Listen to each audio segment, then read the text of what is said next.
Welcome to Turek Books Podcast. Thank you so much for tuning in. I'm your host, Joshua Turek. We're never going to read all the books we want, but when someone tells us about a book, that's its own valid form of experiencing it. Our guests come in to talk about the books that left lasting marks on them as readers, and that becomes a springboard to who they are, who I am, and maybe who all of us are. So sit back, relax, and enjoy it. And who knows, maybe you'll end up grabbing a book or two. Maybe you've read some of them and it's nice to hear someone else talk about them. We want this to be like a book club, but without the guilt.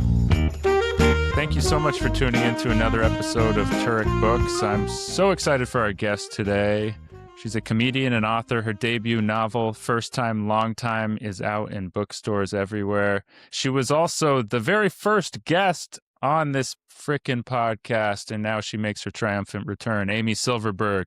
Woo! This podcast is a success because I was the first guest. Exactly.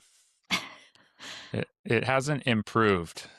No, of course. I love hearing you talk about books. Yeah, likewise. I love hearing you talk about books, and it's just, I think the difference between the good episodes of this podcast and the great ones are when I'm talking to a person who just loves books. I mean, it makes sense, but some people just love being on podcasts, and that's okay too. I was just talking with a friend about how I thought when I was a little kid I wanted to be a professional reader. Ooh. Like I thought that was, I guess there are those jobs. People are editors or they are, I guess, professors of literature. But I just thought, well, how can I just read books for a living every day? Yeah, that would be the dream. And how amazing as a child you thought that existed. I mean, yeah, you could be an editor, but then you have to read the same book over and over again. Yeah, everything, even when you get the job you want, there's still the pitfalls of what that job might, everything's got its pitfalls. Everything does. It's because all of this is really unnatural. Yes, to have to do something every day for money. Yeah, and like a dream job, that's just like there is no dream job. No. Reading is my dream job. Yeah, that's about as close as it gets.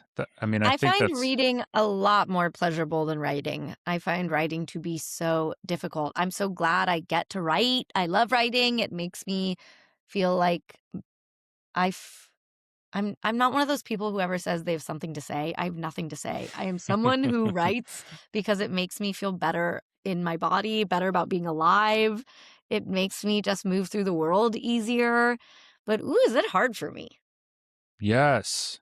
Oh, it's so hard. Writing a story, forget it. Whereas reading's such a pleasure. But someone had to suffer for you to get that pleasure. Totally.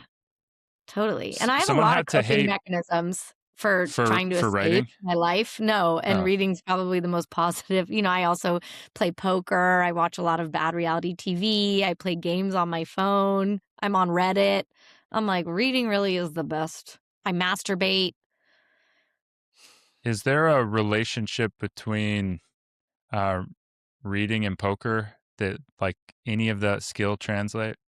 Well, I am trying to write a new book about poker, so I keep telling myself.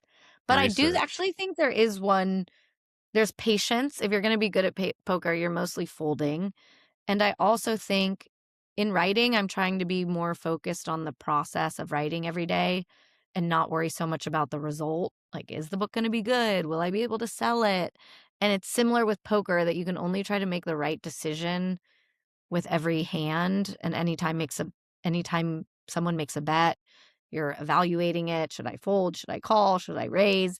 And then someone might get an insane card at the end that totally coolers you, but you couldn't control that and you still made the right decisions. So I think there's that of focusing on process as opposed to result. Yeah, and the odds of like what shows up for you from the universe. Totally. Like creatively too. You're just sitting there at your desk hoping something shows up. Yeah. And obviously there's a relation between reading and masturbation, so I won't ask you that. Writing also, it is, when it's going well, it is such an escape, I guess, like reading. when you're writing and it's going well, you forget that you have a body Oh my and God. a mind, and you forget your troubles. And it's same with poker, that like poker's such a good escape. You forget anything else in your life. It's kind of like Yeah, you escape life, but you do go into a deeper intensity in your own experience of things. And yeah. that's also a confrontation of life in a way. It's just a different focus field. But yeah, writing feels so good that it's difficult. That's why writers I think, are known for their grumpy temperament, because then you get out into the real world again, and you have no license or control in the real world after Mm, just like being so in tune to the world you were involved in writing. It's yeah. disorienting. I also feel when I'm not writing, I'm in a really bad mood. Like, I'm Really? mad at everyone, and I'm blaming everyone. I'm blaming my students. Like, it's their fucking fault I don't write. I gotta read their dumb shit, which is, like, so not true at all because I have plenty of time to read and play games and masturbate, play games on my phone. But when I am able to write every day, I'm, like, happier. I feel better. I'm nicer. That's great. Yeah, it's writing. I've been leading these poetry workshops, as I've Yes. How's it sought your going? counsel about. I love it. I'm doing my third this weekend. This podcast will not air before that, so it happened already. Look for the next one on my website. But no one ever told me teaching or leading was such a thrill. It's amazing. It's It so also nourishing. yes, it's like as writers and comedians, I think you can feel very self-absorbed, or you're just thinking of yourself and your own shit, Yes, and and I'll it's so say nice to the teach. the quality is of people's writing in the group is better.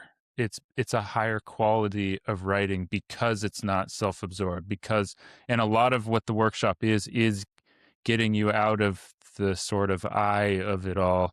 But also, like, what made me think of it was you talking about writing making you feel like a better person and something you Mm, have to do. And that's the big thing that's sort of crystallizing as I keep coming back to these workshops, is writing is a companion to your life. It mm, is born out of a human need that I think we all have. It's mhm. just an extension. It's like an outward organ of undergoing this experience. A companion to life is really beautifully put. It's just what keeps showing up after meeting with these really inspiring people who, Mhm. I mean, that's the part too, is the group inspires you, Yeah. Yeah. probably more. I also I my, all the programs I teach for, it's also, like, part of the class is analyzing other people's short stories.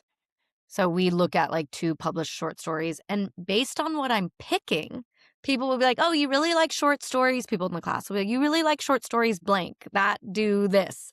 It makes me realize what I'm even interested in based on, like, what I'm teaching, and, I'm like, "Oh, I didn't." You're learning things from them, you're also learning things about yourself.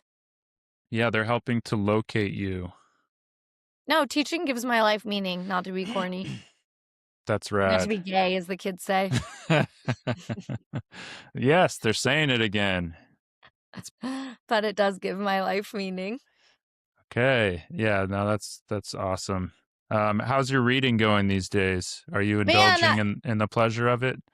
the pleasure. I also, one of my side jobs is I facilitate book clubs for women in Los Angeles. So I read a lot of just kind of like banger, blockbuster literary novels, and some of them I don't think I'm gonna like because they're, I don't know, I think, and then I love Pop- them. So yeah. oh, really? Yeah, some of them I feel really, really moved by. My favorite book of the year, I think, is by a woman named Virginia Evans. It's called The Correspondent. All my book clubs, who are all like women in their 60s, 70s, 80s, were like telling me they loved it. And I was like, okay, it's probably going to be. That's not even true, though. I love books about older women. I find books about the passage of time to be extremely moving to me. And Me this is too. an epistolary novel, so it's all in letters. And by the time you get to the end, you want to cry. It is so moving. Hmm, that's heavy.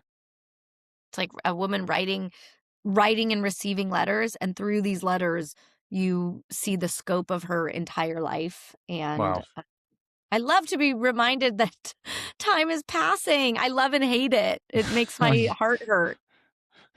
Nothing hurts my heart more than what you just described, like time passing in a book, multiple generations Yeah. take becoming main characters within a given book. Yeah. It's just like, yeah, the weight of that and just how it reduces you back to kind of just confronting your mortality, and also Yes. not just your mortality, but your interconnectedness to people you help you come into you form these bonds with, and maybe some that you actually never even meet, but that you've influenced in some way and been influenced by. It's devastating but good. Yeah. And I think a friend of mine teaches a class about utilizing time in fiction, and I'd like to take it because I think Mm. books that can make time pass like that, or even short stories, like I've read short stories where that are covering entire lives, it's hard to do and hard to do it well. Really hard to really hard Yeah, to do. It's almost simpler to just be like, you have the character has 24 hours to solve this totally. whatever, and Yeah. then because yeah, exploring time is fascinating, and a lot of what I think about time too is just like the work clock. It's like this very like regulated system that keeps us moving and doing things, but the time you're talking about is that formless experience of living and loving, and yeah, it's not, I don't know, 100 years of solitude comes to mind. Yeah. um is like, just the different generations. And Yeah. I was gonna say I always think of A Visit from the Goon Squad by Jennifer Egan, which is, like, okay, probably one of my top 10 favorites, and that's, like, a story cycle novel, so they're stories, but they all add up to a novel, and okay, the title, A Visit from the Goon Squad is referring to time, that, like, you're uh, always being visited by time, and that book is so she will do, like, telescopic time in one chapter. You see what the young character is going to be like later in life, and it kills you. It kills you. oof. Like, makes your head spin. Oof. Okay, I gotta read that one because I'll just say, like, I definitely have an aversion to popular fiction, Totally, yeah. which I don't think of myself as a book snob, but in that regard, I guess I am. Even just the covers and Though, the do I wish my base. novel was more popular fiction? Sure. I keep calling it a New York Times book as opposed to a New York Times bestseller. It's simply but yes, I hear you. I hear you. I'm It's always just, attracted to, like, a bit edgier not edgy, but, like, doing something new and interesting in the voice, and the women who I run book clubs for are really put off by that. They yeah, want kind of traditional but it turns out I do love traditional storytelling, like, just a traditionally character-driven great book does move me.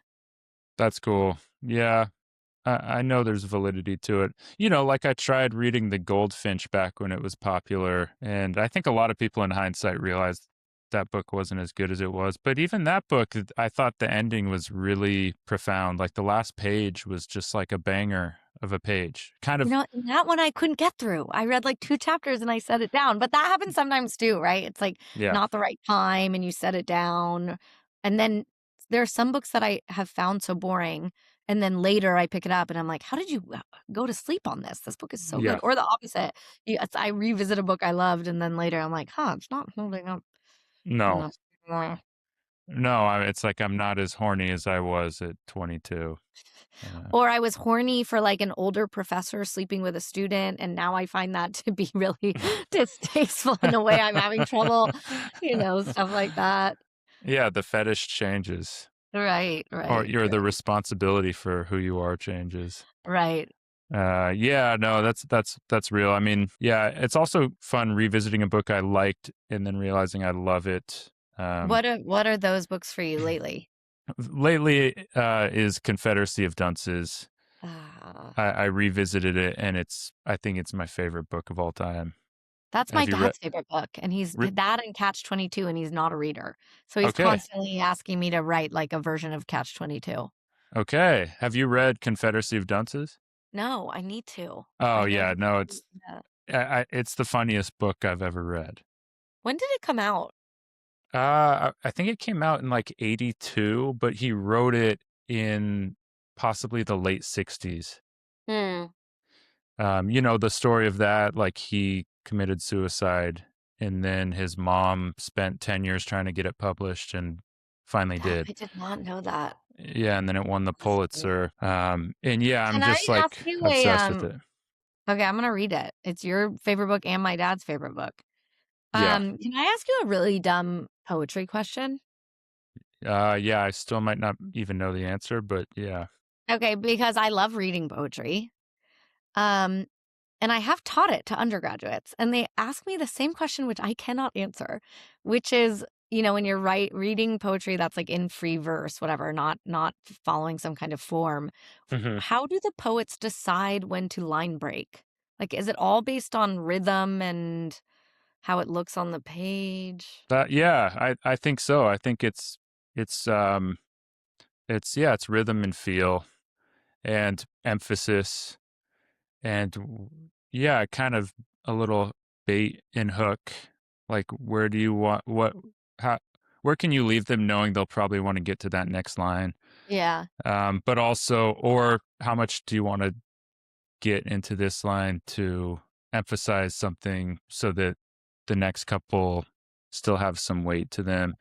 That's how I think about it. I mean, to me, that's what to me, what I call poetry is just a very intuitive form of like I've reduced it down to like a creative conversation, like the Mm. kind of thing that your friends probably would check out on if you were just having coffee together, or would feel a little too cringe by in most social circumstances. But like you said, the sort of or just that sort of when you're alone with the book, maybe you're a little more open to going there, a little more Reading cracked good open. poetry to me, I'm like, it's hard to beat. It's the brevity of it and I mean, I've seen poems that I think encapsulate whole lives and times and feelings that you can't quite put into words. Yeah, it's pretty cool. And also just, um, this like simplicity of it, the way that it is sort of suited to our present attention spans. Mhm. Um, I mean, that's what I'm saying. Like, I don't know that there's a difference between a tweet and a poem. I don't know that a Sure. text message you sent to your friend and got back from them isn't a poetic exchange. I understand that people have more stringent definitions of it, but No, when I taught poetry, that's why I said anything can be a poem. And then okay, one of my good. students sent me his breakup texts. He wanted me to interpret them. And I was like, "All right, we're doing it. We're doing Yeah, it." yeah, I've heard some like more interesting definitions of poems, but and they might, classically organize themselves around those definitions, but I don't think that's the case. And I think poetry is inherently kind of anti-capital. There's not a lot of like money in it for most people. There's not a lot of efficiency, and I think it's like anti-marketing too. It's like it's actually not trying to sell you something. It's trying to get you closer to yourself, and I think that's Mm, really cool. that's beautiful. I mean, I always think about fiction. Well, I also just think this about my life that it's like what I'm interested in is complexity and paradox, like, wow, this, also this. Hmm. I think every good short story is giving you that. Wow, this, also this. While I find my father difficult, I also long for his acceptance, whatever. Hmm. And that's so much of what social media requires from us right now is the opposite of complexity. It's Oh always wow. like, Be a niche, and then I feel like my whole life has been built on being two things at once, also, is there a human on earth who doesn't think of themselves as complex or as like multifaceted? And yet on like TikTok, it's like, do, do, do nurse dances if you're a nurse. Requiring you to sort of lack, um, complexity. It's so frustrating to me, I guess, God, that's that's such why I a don't like it. yeah, that's such a well articulated diagnosis of it all. I mean, that is what it is. And it and like even down to a good joke. A good joke contains that Paradox. paradox, the Yeah, merging of opposites and the exploration of them and how right. they are one and the same, composed of each other. Um, but yeah, social media, it's being one of those polarities and And it just seems to be driving like the stake down into it and circling that totally. stake and And wanting to eliminate gray area, which, like, all of life is gray area, that's that's freaky right. to me. That's right. And the nuance, even like in a very cynical way, now my algorithm's so attuned to me politically, I'll just see the title of what they're going to talk about. I kind of understand the gist of it and I'll like it and move on without even Right. watching it. And yeah, Someone's gonna because hide something in one of those, and then they're gonna catch you. I They're can gonna be be like, like, you just "Joshua agreed. likes this Nazi propaganda." Exactly. Uh, Yeah, you're right. Okay, so now I'm not even gonna like them. I'm just gonna skip them. Yeah, it's really limiting. And I mean, social media has turned us all into marketers. Like my Instagram, I told you before the podcast, I was writing something in my notebook. It was sorry I got turned into a salesman of my own art. mm, And I think we're all just like airing our commercials now, and yeah. like even the ruse of it being a social platform is gone, and now it's like, Oh, oh, who has I don't think I post anything personal anymore, you no, know? Of rarely. yeah. And people, yeah, I don't know, it varies. I posted some wedding photos and I lost a lot of followers, and then I posted Yeah. some my wife's pregnant photos and I lost a few hundred there too. They're like, "Give us your jokes, Yeah, yeah, they're like, clown." don't change, Yes. don't exist outside this vacuum. Sometimes I Um, lose followers when I post and I think, "Oh, they forgot they were following me," and then just the sight of me, they're like, "Oh, I gotta get yeah, rid of this fool." yeah, I think that happens too, to all of us. What have been Yeah, your favorite things that you've read this year? well, I just finished the book Debt by David Graeber. It's Mm, nonfiction. Do you mm. dabble in nonfiction? I don't read enough of it, but I'm open to Yeah, it. it's dry. It's a very dry book, but the payoff is really rewarding. Just about all these various other ways humans have interacted in market and Mm, in exchange of goods prior to capitalism, prior to banks and loans with interest. A lot of people, up until a few years, the last few hundred years, very few civilizations have thought interest was acceptable in any way. It's like a wow. bottom feeding idea, and it Is separates it us The from one History of another. Debt, this Yeah, book? yeah. Okay. Yeah, but he talks about how debt was kind of used to bring people together, and it wasn't kept track of in a precise way, and there were a lot of like inversions to it. There were a lot of societies where you expected people to take things from you, or you wanted to give things to people, and there wasn't like equal exchange all the time. But that's what kept relationships going in a deeper sense. So I really enjoyed that. Oh, novel. I finally, for the first time in my life, and I'm glad I waited, but I read Grapes of Wrath. Oh, Have you well, read it? Steinbeck. Yeah, but long ago. I should Long ago. revisit. Oh, Amy, it hits. It immediately went into my top 10 Of all novels time, of all not just time. of this year. And it's so Yeah. pertinent to this time. I mean, you and I just speaking now about this island of social media and trying to hawk your wares, and now with AI and just all these like shrinking pools of virtual employment. It all just resonates so much with that story too. um yeah, what a poetic masterpiece and way of sort of demonstrating the abandonment of humanity that the overarching banking world has on us. So that, I mean, clearly the two books I brought up, that shows where my mind is. It's I mean, isn't it wild how contemporary these books, like a book like The Grapes of Wrath feels? wild. I'm reading It I'm seriously could have been written yesterday. could have been written yesterday. The same problems plague us, the same rhythms of problem. I'm reading A People's History of the United States. I'm trying to Uh, actually, I've read it in chunks over the years. I'm trying to read the whole thing. And I mean, just the literal founding of this country, everything is exactly the same. The genocide of the natives, and now we have ICE agents knocking down doors of indigenous people. It's like this is all the same story.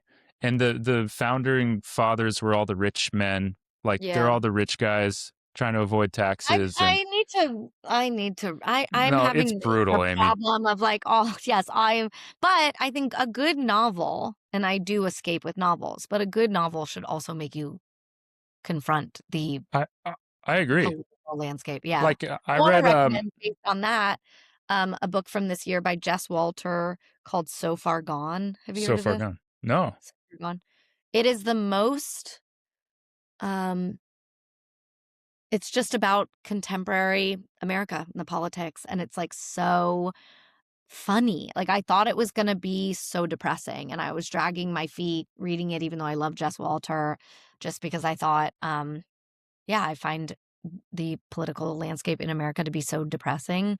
And yet he manages to and end with a little bit of hope. I can't recommend that enough. Is it a novel or like nonfiction A novel, essays? but he was a newspaper man in Spokane, I think. It takes place in the author was, and it takes place in Spokane. And so it's a lot about kind of what's happened to journalism, what's happened to facts, what's happened to make us so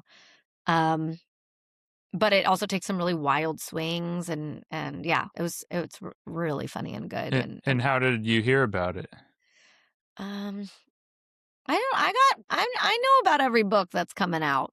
Okay. He's a great writer. He wrote a book called Beautiful Ruins that I loved. And Okay. I don't know, one of the things I seek out is just good books. Yeah. What are you reading these days that's a good book? Or what do you got on your mind? Okay, I liked the Booker Prize winner by David Zalay, Flesh. Okay. Um What's that on? One of What's the, going like, on there? most haunting, weirdest books, really beautiful. It's just about a man in Hungary.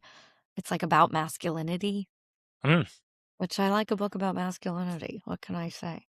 yeah. Um, and then I loved from this year a book called Beautyland by, I think her name's Marie Helene Burtino. I love a coming of age novel, and it's just it makes you it made me mad when I was reading it. I thought it was Mm, so good. It made me want to throw it across the room. It made me so mm. envious because she is writing about what it means to be alive.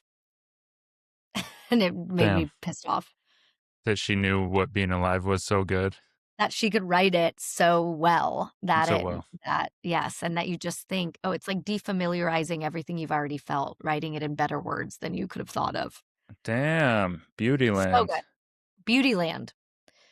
And she's using this sort of metaphor for growing up as she uses kind of a sci-fi alien thing. It's sort of hard to explain. Beautifully written. So what is it about a book on masculinity that you like? I don't know. I guess I'm curious about men and what goes on. I make a lot of jokes on stage about like, I only watch lesbian porn. I don't want to see a man happy, whatever. But the truth is I'm curious. Part of, I think, my worldview and part of why I'm a writer is that I am like deeply curious about other Yes. people. And this Flesh, it's like, well, a little bit Raymond Carver-esque, Hemingway-esque, where he's not giving a lot of, listen, I like Raymond Carver. He's not giving a lot of A- emotional, what's the word? You don't hear Adjectives. you don't hear what he thinks about anything that is happening. Yeah. Real kind of detached. Detachment. Yes, and he moves through the world as like a real physical body. So a lot of just being driven by sex and a bit passive of things just happen to him. Women come on to him and he does things with them. And but it's one of those books that it sticks with you. Mm. Yes. Yeah, I was reading these essays from Louise Gluck. Oh, I love her. Oh, you do? Love a lot of her novels. Yeah, I hadn't really heard of her. I just came across the book at Bad Animal Bookstore over here in Santa Cruz, which is my favorite bookstore here. And Shout she out. was, she was. I do some of my remote episodes in their back room, which is a lot of fun. But they've been closed for a while anyway. She was talking about how detachment, when done well, it's almost like an opposite form of like narcissism. Like there's something I don't know, just stylistic. It's not just stylistic that like having to I'm take looking up. I things wanted to see if she's written any having to novels. take things a little coolly and detached and separate yourself from it might allow you to observe it in a more, I guess, subjective way, in a more curious way, in a certain sense, because you don't have a lot of emotional self The involvement. writer or the reader, you're saying? The writer. Because I do think Yeah. the detachment also makes the reader sort of come forward. You have to meet Mm, it. You have to do some of the work. That's David yeah. Zalay. He wrote All That Man Is, which is like I also think you'd like, sort of Okay. shorter. And there's so much left out that it's like the reader has to kind of build it with the writer, which I like. And Yeah. um it's almost like poetry. Like so much is left out that you're filling in the blanks in a way that is interpretive. Yeah, that's cool. Yeah, I think that reminds me of how Hemingway said, like, even when you take out a line, it'll still be felt by the reader or something. Okay, my confession is I thought you meant Louise Erdrich, whose novels I love. Louise Oh, Gluck, okay. I've only read a few of her poems, Oh, okay. Yeah. but Yeah. I'll circle back. Yeah, I hadn't, I just kind of random pickup. Um, Do you have a but favorite poet? mm, no, I don't think so. Do you? I like Ada Limon. Ada, Do I've you ever never read? heard of Ada Limon. She has a great book called Bright Dead Things. Okay, Bright Dead Things. Yeah. I'm writing it down. No, I don't. To me, poetry is something I just kind of meander past, and then we'll get struck by something and kind of, Yeah. like you said, get hit with that feeling of, wow, they just kind of said everything Yeah. there, or they said something specific that connected with where I'm at right now. I have this book by Robinson Jeffers, and he has a poem that I've just thought about for years. And I finally like picked up one of his books. Um, so yeah, I'll just get like stuck on certain poems. Yeah. Um, And you like repeat it to yourself in your head. It's almost like yeah, a little prayer. yeah. There's this one from this guy named like A.R. Ammons or something, and it was just this random poem I came across in one of the some magazine or book, and someone had found it after he died, written on the back of an envelope, and yeah, I think about that poem all the time. Mm.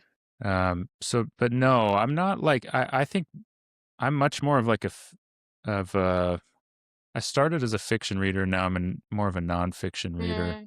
Mm. Um, what about you? What else is going on with your books? Um, How has reading changed since you released your novel too? oh, that's a great question. I like couldn't write for months and months. Like I had this idea in my head that I would like have half a new novel written by like the time it came out, and then I was Ugh. just like so paralyzed I couldn't. Um, but I think it's like anything when you decide you're going to devote your life to something, it's hard for me to read. Yes, I read for pleasure, but I'm always reading with the thought of like, how did they do this? Ugh. And like, how can I do it too? How can I? But I think that's why anyone becomes a writer is you read something that is so moving to you that you're like, how do I recreate this in somebody else? Yeah. I'm writing two novels at the same time, which sounds insane, but I think I don't I don't work on them always at the same time. I think I always have to trick myself into thinking one thing is the fun thing. I always have to kind of find a way to take the pressure off. I do a lot of writing like in the jacuzzi at the Korean spa, just weird places because I think something about sitting at a desk on a computer, I don't like to feel under pressure. I always got to take the pressure off. Yeah, find that side door in. Yes. Yes. It's My like, mentor, Amy Bender, have she you always ever talks written about in like, a, no, go ahead. well, I was just going to ask if you ever written in a McDonald's. Oh, I've written yes. Yeah. I've What written is, you name I was going to say McDonald's isn't my fast food of choice, so like I'm more of a Wendy's gal, but yeah, I've written in those so those type of places. what were you going to say about your mentor? What do they say? Oh, Amy Bender. Have you read her? You brought her up on the first time you came on. Yes, yes, yes. She always talks about like she writes two things, like she'll write one kind of story she's working on and then one like 250 word thing, which is all like prose poem. And the thing that's supposed to be shorter, not always 250 words, 700, it's just a shorter thing. That always ends up better because that's like the fun thing. Yeah. It's like, how do you trick yourself into thinking this is the fun thing? Yeah, lure yourself toward that. And I mean, that's why I've enjoyed putting out these poetry books, is they're just genuinely fun to work on. Yeah. And I'm kind of Yeah. like, oh, well, just follow that, even though, in some part of you want to tell a bigger story or whatever. I don't know. It's like, I think you can do those at the same time, though. Like, I think you can yeah, be you can. working on something longer. You can. And I guess there's finding things that are freer of strain. That's such a nice way to put it. Yeah, it's that doesn't diminish their meaning. It actually just kind of means they're more like in tune with where you're honestly at. Well, and isn't that also like something we need to get away from? I'm trying to get away from, of like, you don't have to be tortured. Like, you don't have to find the writing torture. It's like, I think when I'm having fun writing something, it will be more fun for the reader to read. Yes. That's something you probably get a lot with teaching, and especially living in LA a lot. I wrote screenplays forever Mm, of various quality. I think most of them mm. sucked, but a lot of people picked up on that and they'd want to send me their screenplay. And I can't tell you how many first-time screenwriters I read that I I loved it because you could feel how excited they were by their Mm. ideas in that first script, even if they weren't technically good or whatever. I just always could feel that enthusiasm brimming off the page, and That's it's like really people fun. early to stand up too. Mm, And I'm always yeah. like, I don't want to come in here if they ask for advice and be like, good luck. Like, the life is really hard. It's really difficult to make any money. And instead just be like, yeah, like you're so excited. Like, get obsessed. I don't want to rain on Well, anyone's I parade. think that's like the interesting thing of like stand up post TikTok age, is like you and I started before that, and we'd be Mhm. at a little bar in Koreatown in front of 8 people, um, whatever, doing our thing, to nobody. But like, I honestly think that like first good 5 or 10 minutes, people now put that on the internet, and it kind of like can take off before they're ready to even do longer things, because that first good 5 or 10 minutes is still brimming with that enthusiasm. Whereas Yeah. your Yeah. comedian friends would be like, ah, dude, you're half Jewish, half this. Like, come on, that's hack. Don't do it. Right. But like Right. audiences actually don't care. It turns out audiences are Totally. like, this is the funniest thing I've ever I don't think I seen. was ever funnier than when I had only 7 good minutes that I worked so hard. It was my 7 minutes. It was all I had, and I took it around everywhere. And yeah, then you write a lot more material. You've been at it for like 10 years, and then you're like, what are my jokes? Nothing is funny anymore. Or you can't decide. Yeah. Would you ever write another screenplay?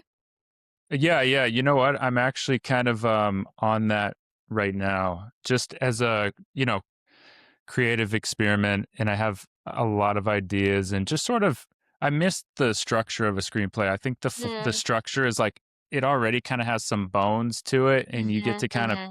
paint within them, and I just enjoy that. I don't watch a lot of movies. But what about you? You do That's always been what's so intimidating to me, is the structure. And I've mm. never been a very good screenwriter, but I wrote something with one of my best friends, and that was like such a fun, joyous experience. I We mean, and wrote a I think movie. that's like so valid too. Is like because we've been raised on movies and stuff and TV, to just write one. It's a lot of fun, and some you get to kind of watch the movie even if the movie never gets made. And doing it with a friend is even better because you get to like build a world together, and you both Totally, and we were like see making it. each other laugh the whole time, and she knows a lot more about structure, so I feel like I was learning so much from her. So yeah, That's I'm cool. similar to you. I don't watch movies, and it's not because I'm like pretentious about. I watch every shit the reality shows that I'm watching are so. I'm watching Poly Family on TLC about a family that's poly. Like, I'm watching anything. I'm watching like you now. I'm watching MTV's The Challenge, and Oh then I yeah. just read a ton of novels. So I just movies seem to kind of like my. Everybody makes fun of me that I'm like And constantly, I have to be that annoying person that people are like, "Are you going to see that movie?" And I'm like, "I read the book. I read the book. And I'm not going to see it because I read the book." Or do you know that it was a book? It's like, shut up. Nobody cares that it was a book and you read the They book. don't. No. Wait, so the challenge is still on? Or are you watching Oh old yeah, seasons? no, it's still on. It's still on, and Okay. I'm lapping up every second of it. I'm on Reddit seeing what other people said about it. Okay, because I used to love that show. And so the only show I think I watched all last year were several old seasons of Survivor. Do you ever Okay, watch and that? I'm trying to dabble in that because it's so up my alley. I Amy, love a yeah, competition. if you like the challenge, here's the thing about Survivor. They're about to do their 50th season. The first 10 seasons, the show's still figuring itself out. Mhm. And then it becomes a lot less about the survival elements and much more about the social elements. Mm, and And did you like that that's shift? that's when it gets good. Okay, And then they stop going to these horrible places and they just kind of keep it to Fiji. And so it's very beautiful. okay. And that's when I like it. The last like So they're no longer, like, needing I guess they have to make a fire, but they're no longer necessarily needing to, like, hunt and fish. they do, and they're hungry at times, but they're not like starving. And the show Mm, went from like 38 days to 26 days. So now it's like a much more jam-packed and mm, yeah, so they're definitely still getting pushed, but at a like a more reasonable level. You're not just mm, watching them laying there like kind of, emaciated and gaunt and all that.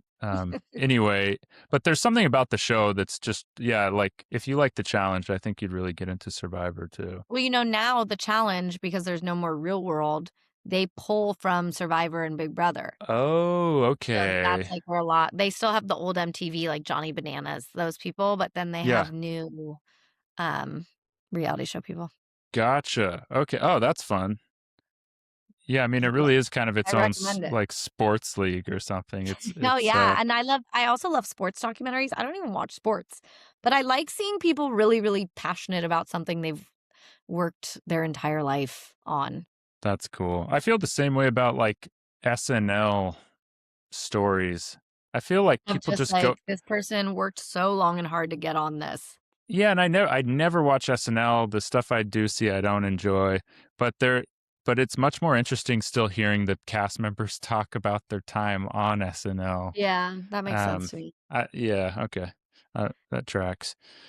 Well, yeah. I What think, did you? like, anyone who's devoted their life I liked a book this year, I thought it was in front of me, called Headshot by Rita Bullwinkle, and Mhm. it's about female boxers, like, Okay. adolescent female boxers, and it's, like, this idea of people who devote their life to something that nobody cares about but the people who do it, like, becoming, like, queen of a small world, king of a small world, which I think is not that different than stand-up of, like, you're king of the open mics in the beginning, you know? I'm Yes. so moved by that of, like, dedicating your life to something that so few people even know about. Well, I think with writing too and comedy is like everything contains a world, and the more you get to know that one world, the more you actually do kind of understand how everything works. Hmm. And so just people concentrating on something, like you can speak the same language as another creative person because you both understand the interactiveness of what it takes to explore something in a creative way, right? Yeah, I like that. Well, I mean, yeah, I don't know. I'm going on some tangents here. Please, I like your tangents. I that was the last one. Oh, What up? no. What Last other sentence? what other books do you have? That's what I'm more interested in.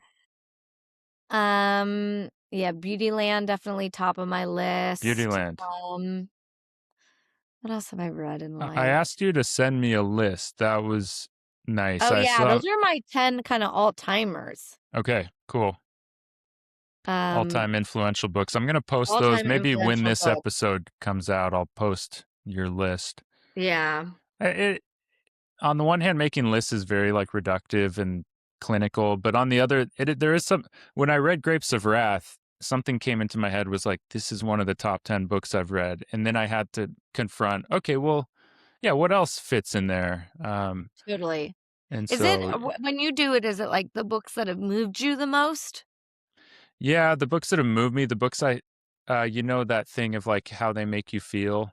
Yeah. Like if I still have that good feeling, like I included Infinite Jest. If I were to, Mm. I'll probably never read it again. There's probably a ton of valid criticism toward why that's a douchey pick. But when I read it, listen, it was doing something at the time that nobody else was doing. exactly. And it really hit home when I read it. And I just found it very funny too.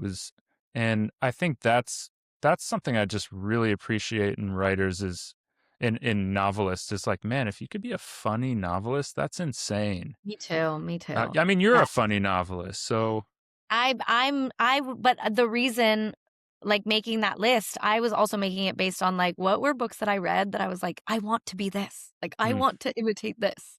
I yes, want, this is how I want other people to feel when they read what I'm reading. So yeah, like books that made me want to be a writer, books that made me want to be a certain kind of writer. I feel like there are books that give you permission. Even if they're like Miranda July's All Fours, that was really controversial. Was it this year or yeah, the year before? Like some people hated it, some people loved it.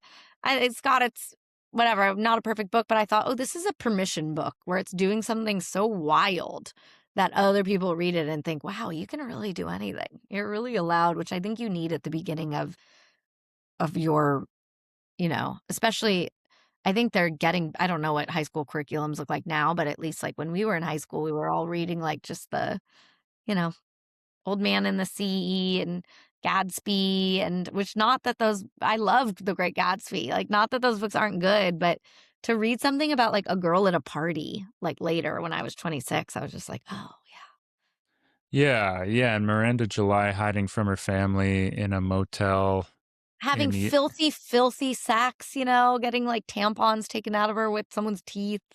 yeah, yeah, without actually like engaging in conventional sex, right? Like they never actually, Right, but, like, in a yeah, literary way, and yeah, in a I think literary even way. when people have a really strong reaction to books of, like, "Oh, they it was so annoying, it was so bad," I'm like, even that's cool.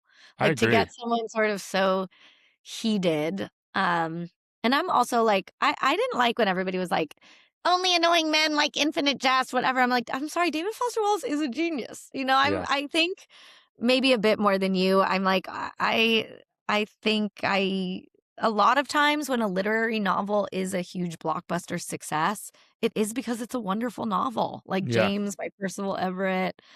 There are some big blockbuster successes that aren't very good. Well, don't get me started on all like the Reese Witherspoon picks and stuff. Not that I Yeah. wouldn't kill to get on one of those book clubs and then suddenly make a lot of money. But I do think a lot of times when something's like a book gets sort of quote unquote overrated and then people want to shit on it. And I'm like, well, it's overrated. It's not, it's just rated. It's a great book. Well, the difference being, you were saying when literature gets popular, Reese Witherspoon they're manufacturing popularity through her marketing machine, and those Totally. books they probably check a lot of marks that make they're probably good books, like technically good book. But when Well, and I think they're like beach reads, and I need to be less judgmental. That's something else I'm working on. yeah, Anyway, go yeah, on. and someone reading on the beach, that's such a benign activity compared to what a lot of people are doing with their time, and Yeah, like or what that every book needs to be sort of like heartbreaking. I'm like, okay, look at the reality TV I'm watching. Like, I could stand to shut the fuck up. Let people read what they want to read. Yeah, but when a book that didn't have that big marketing thing behind it becomes popular, yeah, you got to take notice why. And even if it's because it's pretentious or whatever, okay, well, that's the moment we seem to be in then, which we're not in that Mm-mm. moment now at all. Um, No. but Miranda July was All Fours was kind of a combination of both, which was cool. That you can meet that one in the middle because people know who she is. She's written popular books before, but she's not like you know um, Michael Crichton or one of these Yeah, yeah. No, people. and she's got great short stories too. Love I'm her not. short stories. Yeah, honestly I loved Miranda July books. I read All Fours, and I like you said, I'm happy she wrote it, even if it Let's get like her on the really plot. yeah, I would in a second. I I found that book really frustrating because of the characters' Yeah. choices, and that's Yeah. okay. And Yeah. that Yeah. allowed me to interrogate why were they frustrating? And it was Yeah. like, oh, Totally. because I this felt the same. character, she turns away from love, Right. and Right. that's a frustrating person.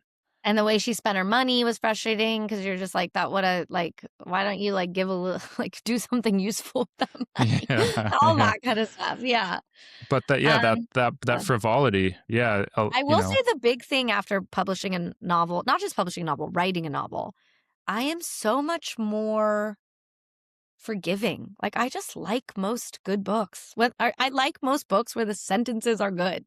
If the sentences are good, I just can forgive so many things, plot things and character, because I'm just like, oh, I know how hard it was to write that's a cool. novel. And if you're doing something interesting and new with the sentences, I think I would have thought writing a novel would make me more judgmental, and instead it made me much less.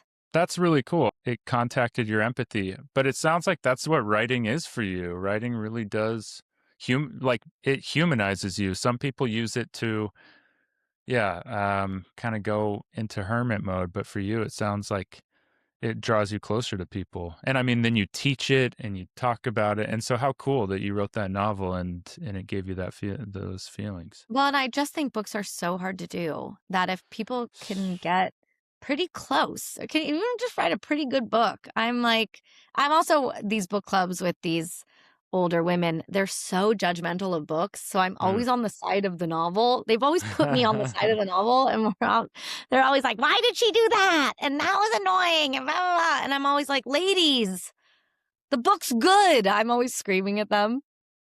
That's fun. Do And I you? think until you've written, you don't know how hard it is. Yeah, it's so hard. It's so hard to write a story and actually wait for the actual turns that make a story great. And not everyone has the time to wait for those turns. Those turns, those big pivots, to really honor them, there's no guarantee that they come.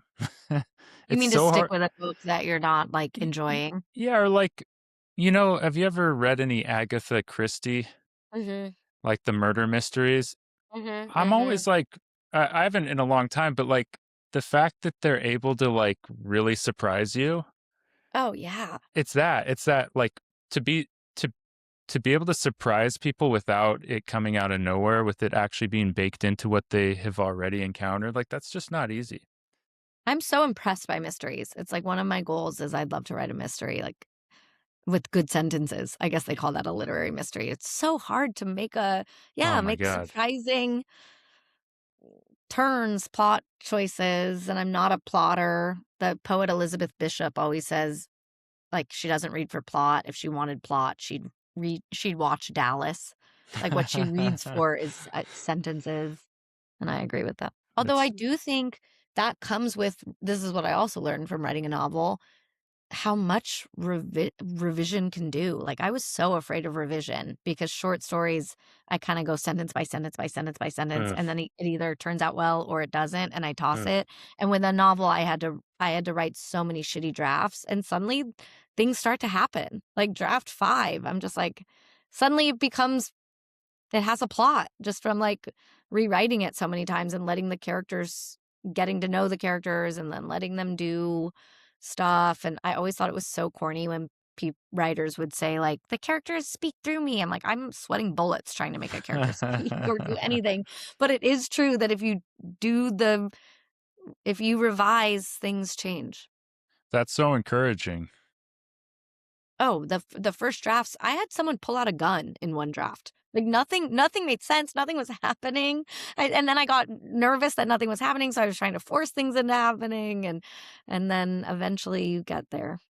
That's great. Thank you. I needed to hear that. Yeah, I would love to read a novel by you. Thanks. Yeah. I wrote one when I was in my 20s, and I actually really liked it, but then I took it off of wherever it was, and so it just doesn't exist. You should revisit it now. Like, I bet if you reread it now, Oh, you could it's write it crazy. different, but I you could revise it. I totally could. I just don't know if I want to. And also what was weird was a lot of it predicted it was about kind of a family driving out to see a nuclear test in the desert as like their summer vacation as the family's falling apart. But then Great premise. also, yeah, it was cool.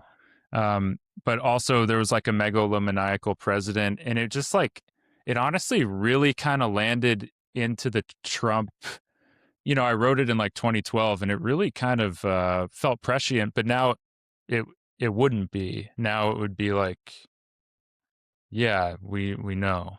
We know there's a crazy guy who's hijacked the Oval But Office. then it would just be interesting and contemporary. Yeah, well, that's the other thing I guess I'll ask you is like, how is it there a certain anxiety there's got to be, that you'll just never write all the things you want to write. There just isn't the damn time. And same goes for reading. But Yeah. and that's Yeah. kind of the premise of this podcast is like, okay, sometimes you just want to hear someone tell you about it, but there's just so many things you want to write, but you also Yeah. run out of reason to write them, And I and think I have a just little bit of time. like ADD, so I have trouble. A new idea comes along, that sounds good to me. It's hard to like stick with something for a long time. Yeah. Yeah, but I think the thing you said that I'm most interested in is like, well, in ancient times, they thought writers were fortune tellers Mm. because writers were so observant about the world around them that they could kind of predict what was going to happen. Mm. So I would be curious to see you write something now. I guess you can't force yourself to predict the future, but I wonder what that would look like now for you Yeah, if you to wrote something that speculate took on place all in that. 20 years. I You're go a really lot. gonna like So Far Gone. I'm excited for uh, you to read that. yeah, yeah, so far gone. I got it That's written so here. contemporary, like politically, and it I just mean, makes you crazy. Flesh sounds great too. I mean, all of them sound great, but I just mean to say, once again, like, yeah, where does your direction go toward what you're reading right now, Totally. and why? But I I also could be, know I use reading as a procrastination tool from writing, but I guess there's no better procrastination. yeah, they're interwoven, and yeah, I feel like it's an acceptable form. Mhm. And my new thing is just read 2 pages a day of a book, and then I don't know, just trying to break things down into more tangible parts on a creative level. Just write 3 pages. Just do it. I don't know. I'm nothing revolutionary in that. No, I like that too for writing. Because if I wake up and think, "Write a new novel," that makes me crazy. That's But the if I one. wake up and say, "Write 500 words," that I can do. After writing your novel, has anything changed with your teaching? Um, that's a good question. Teaching lately, I really err towards the side of optimism, and I don't like when teachers or professors are like, it's really, like, look to the left, look to the right. Neither of these people will be here in 10 years, or like, good luck. I'm just like, I hate that. It's like, let the world crush them. Like, you should, and I also just, it's so hard to stick around, like to Mm, keep writing. mm. So I'm just always trying to get them to be patient. I think that's the hardest part, is having patience. You want things to Yes. happen like right away. And writing, unlike stand up, I think for both of us is probably instant gratification. But writing is the opposite. It takes so long to get good. Everything takes so long. It's like, be patient. Was talking to a guy at the rock climbing gym that I go to about fatherhood, and he has 2 kids, and he said patience is power, Mm. and I just been thinking about it ever since. Uh, Patience is power. Yeah. yeah, and but yeah, I know. I we live in such a discouraging world. How nice to Yeah. create space for encouragement. It's Yeah. The pretty thing I'm always radical. trying to figure out is I want to be honest but encouraging. So I don't Yeah. want to tell someone their writing is good when it's not, but I want Mm, them to not feel discouraged and not, you don't want to like crush anyone. So that's the line I'm always yeah. Yeah, what do you call it? I think people are lucky to have you as a teacher, so. Well, and I think I'm so glad you're teaching because I feel like you Well, are you probably inspiring a lot of people. I went to LA. I don't know, last summer at some point to do a comedy show, or I don't remember why I was there. Yeah, that's why I was there. And I bumped into you, and you asked me, you asked, have you ever considered teaching poetry? Yeah. And some light bulb kind of went off in the back of my head. And then I sat down with my friend Corey, and he was telling me about his neighbor who teaches poetry workshops and kind of laid out how I should do it. And so actually you kind of contributed to that. So thank you. Well, I'm glad. It's also like we only have, well, you have more skills maybe. I feel like you can build things. No, I only know, for some reason I think of you as a builder. I can carry things. You can carry. Like you have strength. Yeah. I have only 2 skills, which is like writing and talking. And so teaching falls under that. So it's just like, well, there's not that many other things I can do for money. And what a nice thing to do for money. Truly. And yeah, you don't need to do more. Those things are really valuable to people, and they keep our spirits afloat. So yeah, I appreciate it. And is there anything else about books you want to say, or any books you brought that we haven't gotten to? No, I guess, sorry. If anyone hasn't read my novel, picked it up, I would love you to. First time, long time at all bookstores. It was in the airport for a while. It was Oh. strange. I think of it as a literary novel that is kind of fun and zippy, even though it's also sad. Sometimes I see it marketed as a beach read, and that makes me annoyed. And then I think to myself, that is out of your control. Who cares? Like, let the publishing company call it whatever. Let anyone say anything. And I've been so moved about people's reaction to it and people who like it. And yeah, I think it's also not anyone who's listening to this and is like, I would like to write or I would like to do stand up, and they feel that it is too late for them to start. I think that's a big thing when I am teaching adults, that I don't know the ages of your classes, but it's just like, it is, now is the right time. Also, expression is the opposite of depression. That's what my friend Blair Saki says. So I think if you are also feeling bereft, which who in their right mind in this country at this moment, or probably in the world, is not feeling bereft, why not try to express something, express yourself? Yes. Expression is the opposite of depression. What's that Chinese proverb that like the best time to plant a tree was 20 years ago and the second best time is now? Yes. So it's like, you didn't start now if you want. Yes. Yes. And you all have your own unique DNA and expressions. And, two people could play the same chord on the same guitar and it's going to sound slightly different because of the length of their arm and the pulse rate that they have and all these different things. And like, yeah, the world wants to hear the world is there to hear what you have to say. Do you play guitar? Yeah, I play guitar, but not. Look how many skills you have. No, I mean just casual. And I'm looking at my guitar now because I just took it out of storage. I don't play it with any. No one wants to hear me play guitar. Let's put it that way. Is there anything else that you want to say about your impending fatherhood? Thank you for that. This is kind of the first time I've spoken about it on the podcast. Yeah, I'm really excited about it, and I think that like as a creative person, participating in this act of creation is really special already. No one has told me how long pregnancy feels. Maybe it's because we've had to move and we're out of our familiar context, and so we're in like a little bit of an incubation period, even sort of emotionally and materially. But it's profound watching my wife change and grow life. There have been little hiccups, little bumps in the road, and things that we'll have to wait and see about. So there's a lot of uncertainty. You're opening up yourself in a world of uncertainty. You're opening yourself up to even more uncertainty, and it's really brave. And I can't believe some of these people that I've encountered go through this and don't articulate it. I just can't believe it's so common to go have a baby, to go through something so intense. And we're not even at the the part where the baby's What here. do you think So, the hardest part is going to be for you? I think worrying Mm, worrying about them and worrying about the shape of the world that they're coming into and how they're going to best navigate it. And um, yeah, I think worrying about their safety.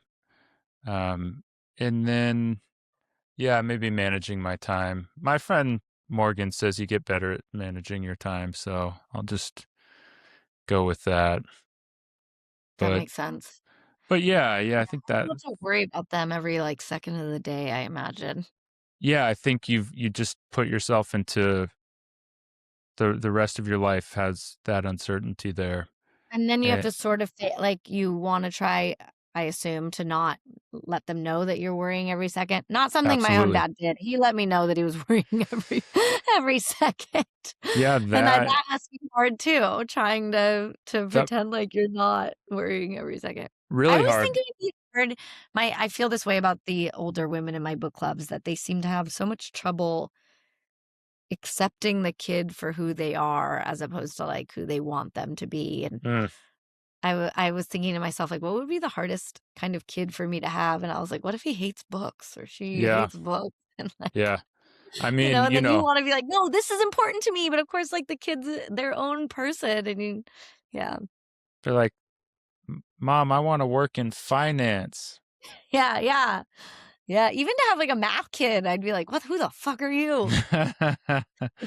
We're this side of the SATs, not that side. Right. To But me, I know it's like, you will be so good at that of like letting the kid be who they are. yeah. I would hope for them that they get to have that curiosity that you and I were talking about toward other Mhm. people and the world that they're living in, because Mhm. that's a driving force. If you can remain curious about life and even have a sense of humor about it, you're in good shape. Yeah, Like if you're hungering to learn more, you're in good shape because there's always more to learn. yeah. But Now I having a think sense of humor too, it's like, isn't that's like part of what we do in stand up is like take some sort of pain or something troubling or something confusing and like how do I make it manageable? If it's yes, mentionable, it's manageable. yeah, totally, yeah, and then we just beat the life out of it on the road is And for then you're like, whoever I will freaking take hate us. this. Yeah, yeah, you're I like hate I this haven't pain. I had a needed the humor. I never want to say this stupid thing again. I But it's the haven't had same a with books too. It's like you're making things that are I feel like someone famous, Joan Didion, someone like that, said you write to figure out even how you feel about the world. yeah. Yeah, I know, and that goes back to how necessary I think it all is, and how necessary reading is. But yeah, both sides of the coin, and what a gift that humans have made for themselves, and I hope people really engage, continue to engage with it, and we move toward a society that values it as much as they should. Mm, But yeah, so there's that. I mean, aside from all the macro issues. Uh, yeah, there's those things, but thank you for letting me even think about that. of course. I gotta Thanks for say, having me. you asked better questions today than I asked. So No. A kudos to you, pleasure. Amy Silverberg. I'll also say on the list I sent you when you whatever put that out. I just want Hmm. to tell your listeners my favorite book of all time is Middlemarch by George Eliot. Read it in college, made me want to be a writer, Wow. made me think about empathy. A Okay. classic. My favorite is a classic, though I haven't read it again, and I'm worried I don't. I read it like at a very specific time in my life. I'm afraid not that I won't still be moved by it, but that I'm like no longer smart enough or not that I was smarter in Uh, college, but I had a really brilliant professor. It was like I took a class where all we did was read Middlemarch. So we would read like a section at a time.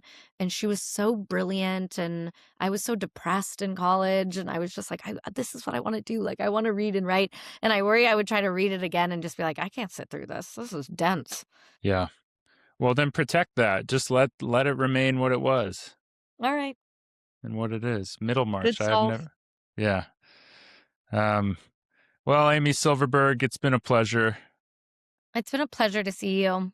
Yeah, I'm glad we got to talk. Yeah, I'm okay. This is for after the pod, I guess, but I'm coming to Cal Poly Slow to be their visiting writer for like a few days no way. in March. So I'll be, you might Oh, have a cool. baby by then. I'll be Yeah, contacting you. the Any of you yeah. guys who live near Slow, come see me. That's like the first Friday in March. I'll be there reading at a bookstore or something. Oh, cool. Yeah, I went there at the beginning of my tour. There's a really good sandwich place in Slow. Do you like I'm down for sandwiches, that. Amy? Love sandwiches. Okay, it's like the well-known place there. It's like it's very popular, and the sandwiches are really good. Done. I'll shoot you the name after this, but Okay, yeah, thank you. yeah, and thank you, and Amy Silverberg. Check out her new novel, First Time, Long Time, and everything she does. And thank you for I'm listening to doing another. What are you doing? I'm doing the symbol where you do a triangle with your fingers and you put your tongue in between it. I just had to do something vulgar. I couldn't just be earnest, you know? Amy, be earnest. We It's almost not got out. embarrassing to promote We your almost novel. escaped. Ay. All right. Kisses. All right. Thank you for listening to another episode of Turek Books. Happy reading out there. Thank you for listening to another episode of Turek Books. Be sure to like, subscribe, thumbs up, any kind of thing that could help us get listened to or watched by more people. We really appreciated having you and hope to see you again next week with a new guest and plenty of books. Take care until then.